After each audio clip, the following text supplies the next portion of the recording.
রামনারায়ণ রাম। আমি প্রথমে আমার ঠাকুরকে জানাই আমার প্রণাম এবং আপনাদের সকলকে জানাই বৈদিক অভিনন্দন। রামনারায়ণ রাম। এই বলে আমি আজকের তত্ত্ব আলোচনা শুরু করছি। একদিন আমরা 10-15 জন বসে আছি। একজন ওস্তাদ বেশ ওস্তাদি ঢঙে ঠাকুরকে বাজনা শোনাচ্ছেন। সারাদিন পরিশ্রান্ত হয়ে ঠাকুর একটু বিশ্রাম করছেন। তার বিশ্রামের সময়েও আমাদের মধ্যে কয়েকজন থাকত। সবাইকে নিয়েই ছিল তার বিশ্রাম। হঠাৎ 3 জন যুবক এসে ঠাকুরের কাছে উপস্থিত হলো। অভিনয়ের সুরে এরা বলল, নমস্কার। ঠাকুর তাদের বসতে বললেন। আমরা ওদের বসালাম। বাজনা চলছে।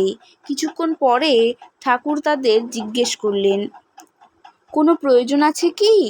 এরা মনে হয় এসেছিল কিছু একটা শুনে, কিন্তু এখানে এসে দেখে আর একরকম। তারপর ওরা ঠাকুরের সঙ্গে খুব উত্তেজিতভাবে কথা বলছে আর হাত গোটাচ্ছে, মনে হয় যেন মুষ্টিযোদ্ধা। পরে আমরা জেনেছি ওদের একজন মুষ্টিযোদ্ধাই। তারা উল্টোপাল্টা তর্ক করছে, মনে হচ্ছিল যেন ঝগড়া করার উদ্দেশ্যেই এসেছে। ওদের ভেতর যে ছেলেটি হাত গুটিয়ে বসে আছে সে ঠাকুরকে বলে উঠল, আপনি তো খুব শৌখিন দেখছি। দেশের লোক দুর্ভিক্ষে মরে যাচ্ছে, কিন্তু আপনার বিলাসিতার তো কোনো ত্রুটিই দেখছি না। নানাভাবে ঠাকুরকে খুব জব্দ করার চেষ্টা করছে। ঠাকুর বললেন, আমি কি হলে আপনারা খুশি হন?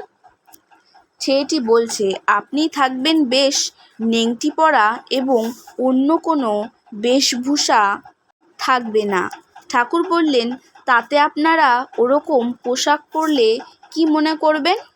আমি সাধারণ পোশাক, খদ্দর বা তার চেয়েও মোটা কিংবা কৌপিন পর্যন্ত না হয় গেলাম, তাতে আপনারা এসে আমায় কি ভাববেন? ছেলেটি বলছে, তখন আমরা ভাবব লোকটা খুব ত্যাগী, সংসারের কোনো জিনিসে তার আকর্ষণ নেই, দুনিয়ার সাথে কোনো সম্বন্ধ নেই। ঠাকুর বলছেন, বেশ, এইভাবে যদি ত্যাগী আর ভোগী আপনার ভাবেই যদি নিয়ে নেওয়া যায়, সেটা তো খুবই সুন্দর।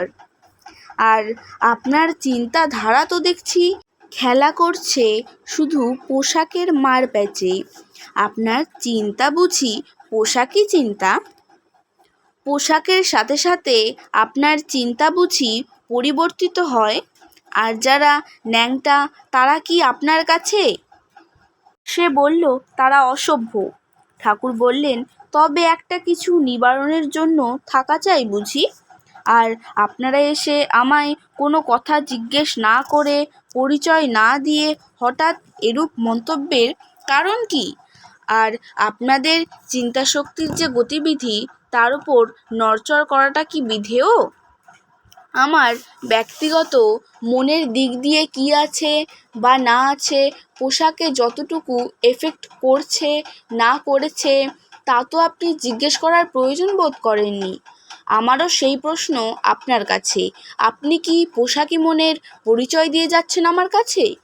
এই জাতীয় চিন্তাধারা নিয়ে যদি বাস্তবে চলেন, তবে আপনার চলার পেছনে সংশোধনের অভাব থেকে যাচ্ছে। চিন্তাশক্তিকে একটু সলিড করুন, তবেই আপনি বুঝতে পারবেন কোথায় রয়েছে কার গলদ। যদি আমার পোশাকের জন্য ব্যক্তিগত অপকার বোধ করি, সেটা সংশোধন করবই। আর যা বলেছেন আপনি হিতাকাঙ্ক্ষী হয়ে, হিতে যদি আমার আসে, তাহা পালন না করার তো কোনো কারণই নেই। সেখানে 2টি মেয়েও বসে বসে ঠাকুরের কথা শুনছিল।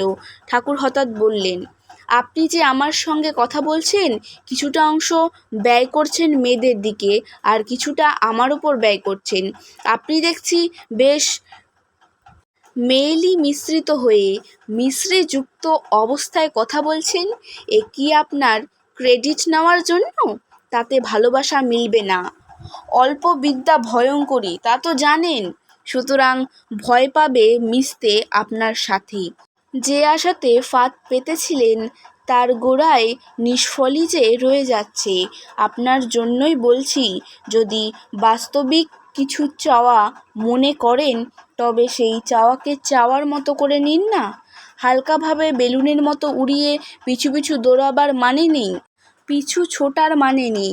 তখন হঠাৎ তার রাগ হয়ে উঠেছে। আমি কি মেয়ের কথা ভেবেছি নাকি?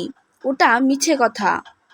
ঠাকুর বললেন, মিছে কথা হলে কি আমায় ছেড়ে দিতেন? সেই সাহস তো আপনার নেই। সাহসের গোড়ায় ঘুণে ধরেছে। এখন বাহাদুরি নেওয়ার জন্য না হয় খুঁড়তে পারেন। ঠাকুর হেসে হেসে বললেন, জানেন তো আমি নিয়মিত ব্যায়াম করি। আপনারা ৩-৪ জন আমার সাথে দৈহিক লড়াইয়েতেও পারবেন না। আর অন্যদিকে এখন বাদ থাক, হাত গুটাচ্ছেন কিনা তাই একটু বললাম। আপনার শক্তিকে যেন আগেই কেউ গ্রাস করে ফেলেছে। বাহাদুরির কোনো দৌরত্ব নেই। সে বলল, বেশ তো, বলুন আপনার কি কথা। বেশ রাগ রাগ ভাবে কথা বলতে চাইছে। ঠাকুর তখন বললেন, দেখো, তুমি কথার বাড়াবাড়ি করছো, কার্যে কিন্তু তুমি ল্যাংটা, পকেট তোমার খালি। কাল দুপুরে যে তুমি হস্ত মৈথুনে ব্যস্ত ছিলে, একটা মেয়েকে চিন্তা করছিলে, সেই সাথে এই তো তোমার দৌরাত্ম্য। বলো, এও না করবে নাকি? খালি হাতে যুদ্ধ আর বিশেষ কি হবে? খোদাখুদি, অঙ্গেই তার মারামারি। ক্রমশ তার শার্টের গুটানো আস্তিন নেমে আসছে। সুর অনেক নম্র। ঠাকুর বললেন, বলো, তোমার কি বলার আছে? আরও বলবো তোমার কিছু কথা? তখন সে ছিল টুলে বসা, নিচে নেমে বসলো। চুপচাপ হয়ে বসে আছে, কোনো কথা বলছে না। সঙ্গে যে আরও 2 জন আছে তারা দেখি ওকে উস্কাচ্ছে। ঠাকুর বললেন যে ওদের উস্কানি একটু বন্ধ করা দরকার। ঠাকুর বললেন, কি হে, তোমাদেরও তো সেই গলদ রয়েছে। বোনের ওপর অত্যাচার, এও কি পোশাকের মধ্যে পড়ে নাকি? না না না বলছে। ঠাকুর বললেন, এখনো সুরে আছো? মাথা একেবারে তো গরম হয়েছিল। মনে নেই বুঝি? ঔষধ কোথায় পাওয়া যায় তাই খুঁজছিলে? হঠাৎ মুক্ত হয়ে যাওয়াতে তুমি রেহাই পেলে। সেই কম্প তো দেখছি এখনো রয়েছে। হঠাৎ বলে ফেলল, আপনি কি করে জানেন? ঠাকুর বললেন, নতবা জানি কি করে। তখন সে অন্যায় স্বীকার করলো এবং মৈথুন বাবুও তার দোষ স্বীকার করল। আর যিনি ভজনে রত ছিলেন রতিতে, আমরা তার নাম দিলাম ভজনানন্দ।